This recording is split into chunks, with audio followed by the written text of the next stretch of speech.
great for me to have the energy of these kids in our service.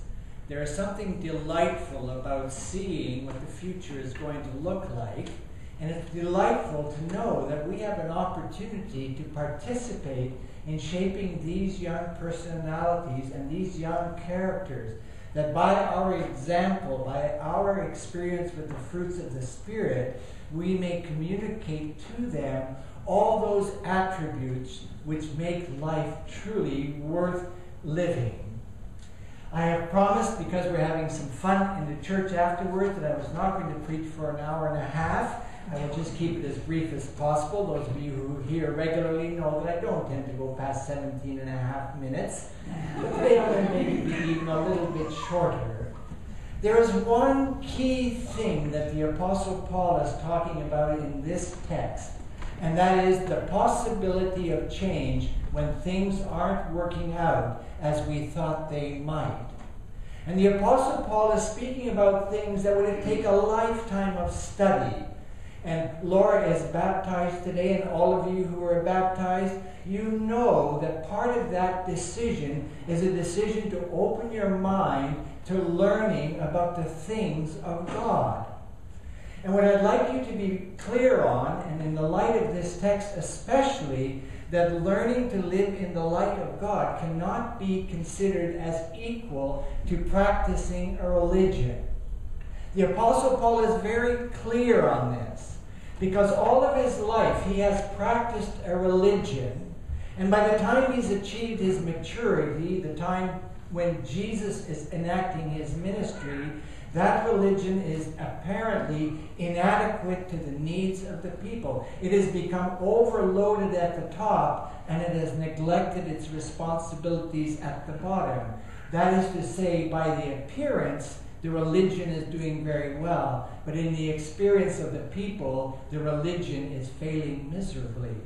And then the Apostle Paul has an experience with the risen Christ, the Christ who was crucified but did not remain dead, who lives with us as he lived with the Apostle Paul in the power of the Spirit. And through the power of that Spirit, we too participate in the new life that Christ makes available. That's the decision we make when we are baptized or when we baptize our children. We decide to choose the way of God rather than the way of the world, which has had us under its influence for so long. Now, this new creation that we become when we are in effect born again, when a new life's experience comes to us, is not dramatic at the outset all the time. Sometimes it's a slow, gradual growth to maturity. You will notice in your gardens that some flowers spring up immediately when the sun starts shining bright and the temperatures start to rise. But there are others who we wait for. And later in the summer, when we've gotten used to those early blooming flowers, we notice the late blooming flowers. So the course for each one of us in the life of faith will not be exactly the same.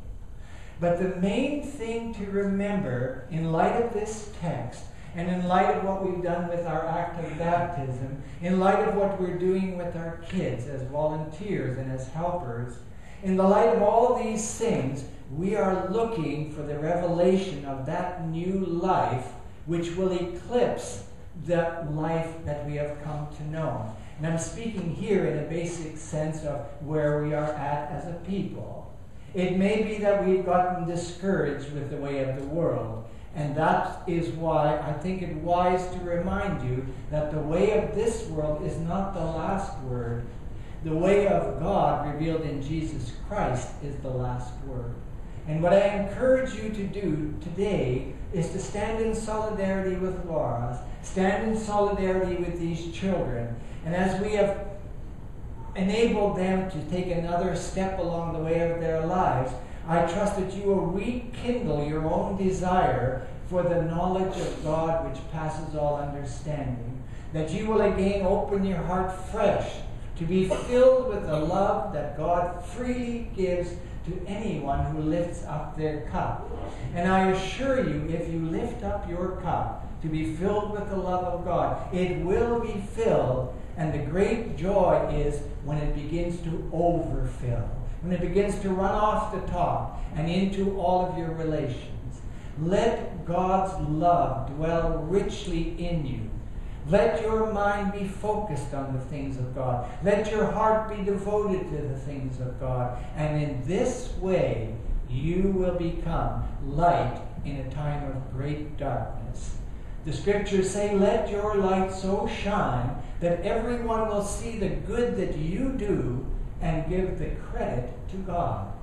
That's the challenge, to be out there with all of our available energy, all of our available resources, doing what we can to make the world a better place for all. And I like to think especially of making the world a better place for the 7th generation, the children who are not yet born, not yet even imagined, but who will come into the world. And my trust is that as we work together, guided by the light of God's love, we will make that 7th generation a happy generation and a healthy generation.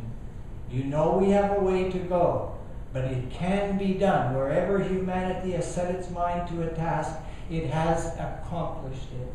Therefore, I encourage you, let the light of God's love shine bright in you, and in this way, let your life be a blessing to your family, to your community, to your nation, and to the world.